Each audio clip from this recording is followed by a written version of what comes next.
River Island, one of the UK's most recognisable high street brands, admitted recently that it was going to run out of cash by August. It was absolutely skint. Now I want you to think about that. A fashion giant that you all know, decades of history, has nearly run out of money.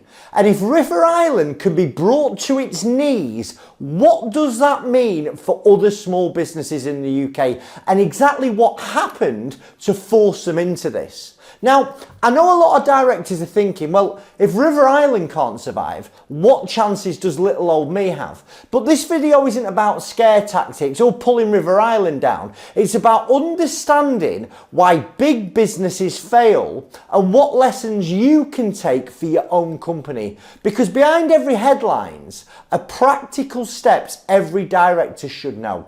So in this video, I'm going to break down why River Island ended up at the High Court, what their restructuring plan actually involves, what would have happened without it, and the 3 big lessons directors need to take from the River Island story. And by the end, you're going to understand exactly what River Island's insolvency tells us about the state of the UK business in 2025 and what you should be doing right now, regardless of the size of your business. So let's dive into what actually happened. So River Island, like many high street brands, they have struggled for years. There's been a big shift to online shopping and it's left them with too many stores. And at the same time, operating costs have soared. Them stores that they've got have got higher rents. To heat and, the energy bills in the stores have increased dramatically, and obviously staff wages. There's been a recent tax hike for staff's wages as well that came in this year that will have absolutely battered the bottom line. Now, in 2023, River Island posted a 33.2 million pre-tax loss, and their turnover fell by almost 19%. So it was down to 578 million. Now, by mid-25, fast forward a little bit, they openly admitted that without intervention, they're going to run out of cash this month being August. Now, they use something called a Part 26A restructuring plan. And in plain English, this is a High Court process that allows a company to restructure debts, leases and contracts even when creditors object. The court can impose the deal using something what's called a cross-class cram down. I'm glad I've got my teeth in today. Now,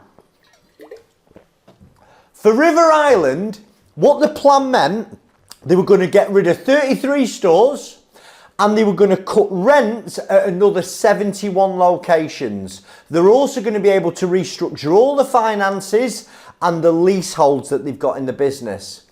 And in addition to that, they're going to receive £40 million in cash, and hopefully that's going to get its back on its feet.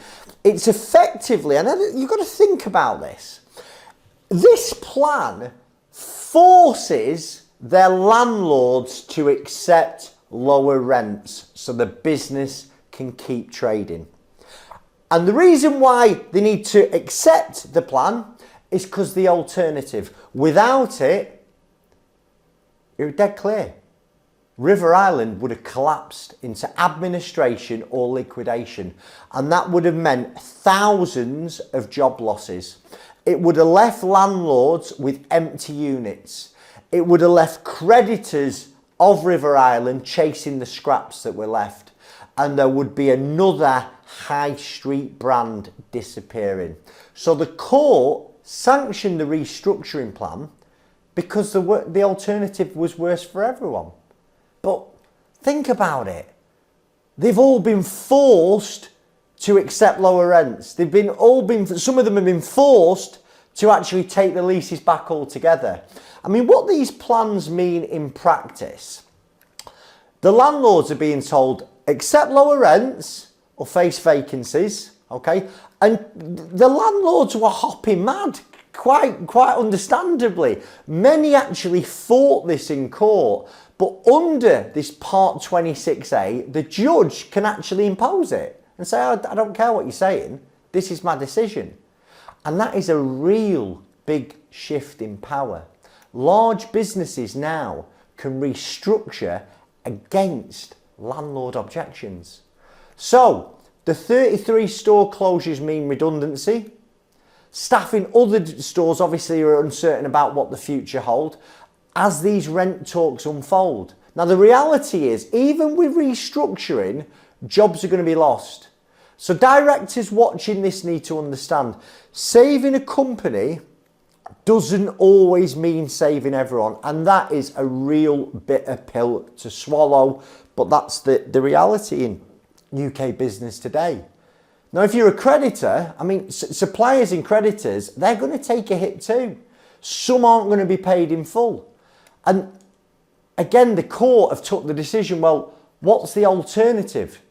Because if River Island goes bust, those creditors would have seen an even less return.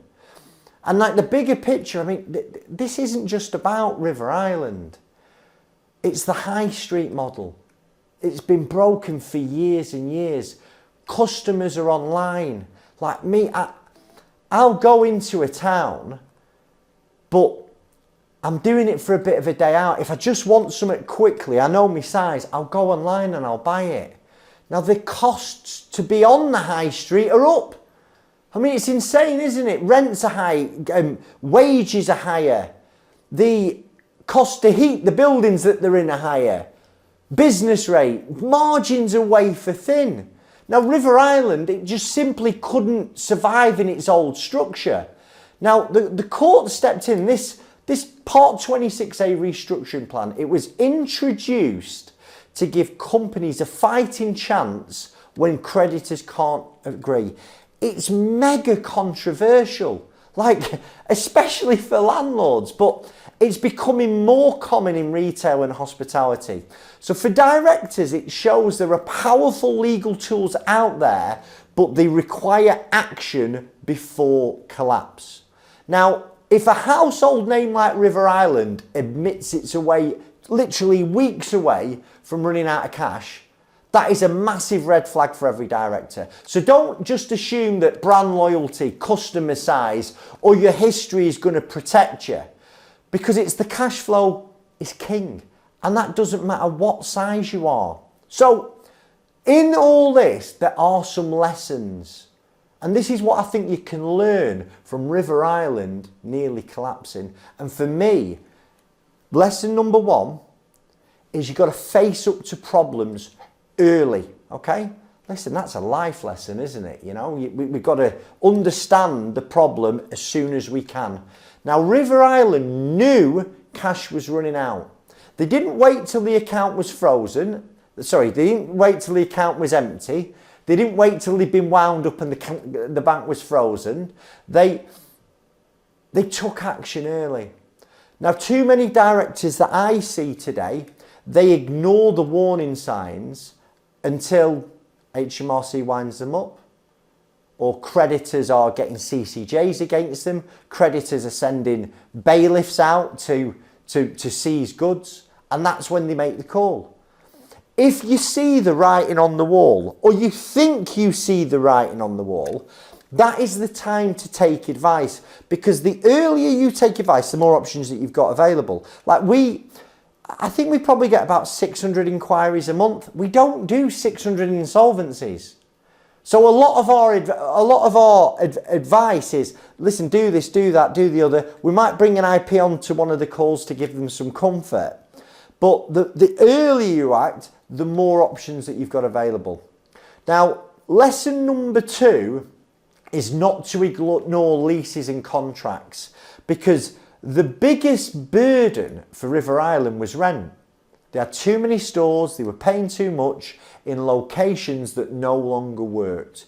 And if lease contracts are strangling your business, don't hope that the business is just going to improve and magic up some additional profit this year. Things are tough. The key is try and renegotiate or restructure before it's too late. And I suppose that can be the same for HMRC. You know, if you are getting behind with HMRC, you're able to renegotiate with them. It's called a time to pay arrangement. Guess what? If you've got a time to pay arrangement and it's failing, okay, you may still be able to renegotiate that time to pay arrangement if you've got a compelling reason as to why it failed and to why it's going to be different if they support you. And it's the same, like, how regularly are you going through your P&L and going, right, can I cut that cost altogether? Am I out of contract?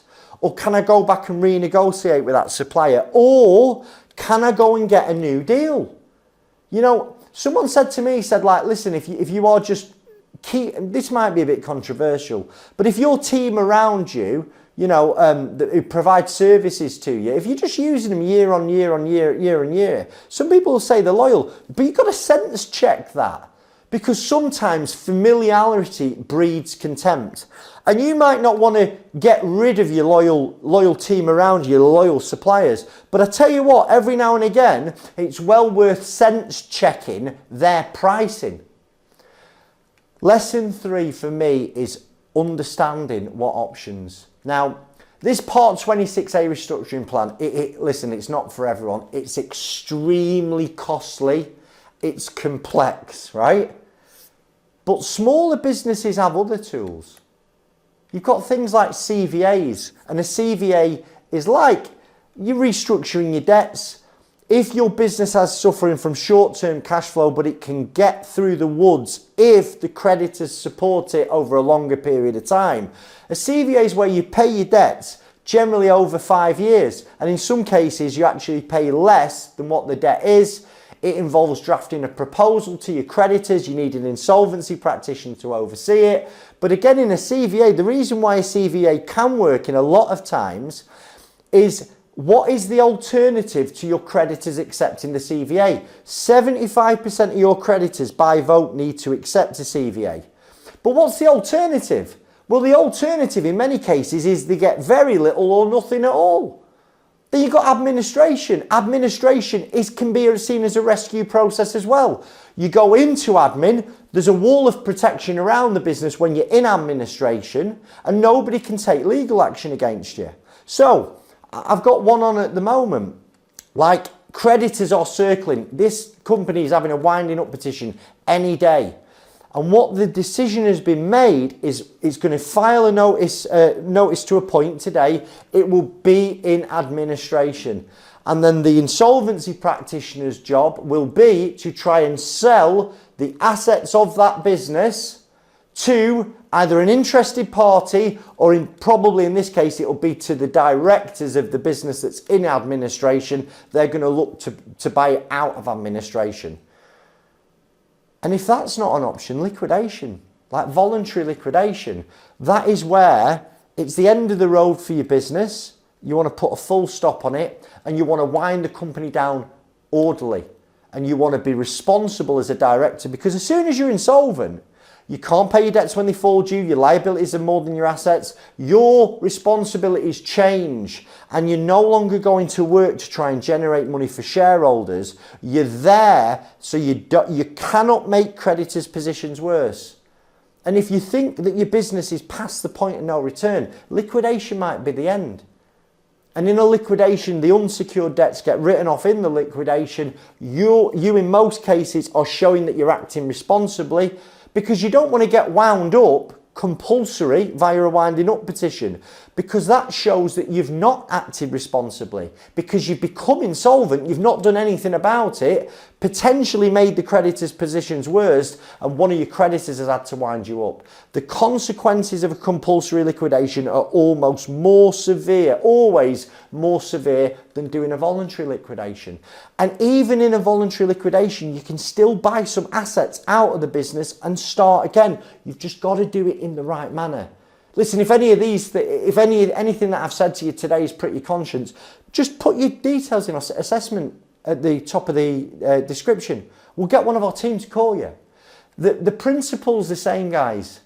The earlier that you seek advice, the more doors remain open to you. So, listen, what's happened to River Island? They went to the High Court. They pushed through the restructuring plan. They shut 33 stores, cut rent at 71 more, and they got 40 million quid in cash from their owners. And it saved the company from running out of cash this month. But it's not been without pain. The lesson is you act early. Know your numbers. That's such an important thing. Most businesses are flying blind. They don't have at the very least, a monthly profit and loss, a monthly balance sheet. Is your business going up? Is it going down? Where are you losing money? Are revenues falling? Without these basics, you have no idea what your business is doing. And if you're a director who's just relying on your accounts that are a snapshot of one day in the past, I'm really worried for you, because River Island had the finance function to understand their numbers. They saw the cash flows and they spotted the problems early. Now that's a lesson any business can take. Whether you are turning over £100,000 or £100 million, you have to have your finger on the button when it comes to your finances. Now, if you are a UK director under pressure and you're worried about cash flow, don't wait until you're days away from collapse like River Island. I want you to contact us at Director First today. We're going to guide you through some options. We're going to protect you from personal risk, and we're going to help you take back control. Subscribe now for more plain English insolvency breakdowns. And now what I want you to look, if you found this video interesting, I want you to go and watch this video now. And this video is going to discuss and go into detail about pre-pack administrations. Go over there and watch it now. Thank you.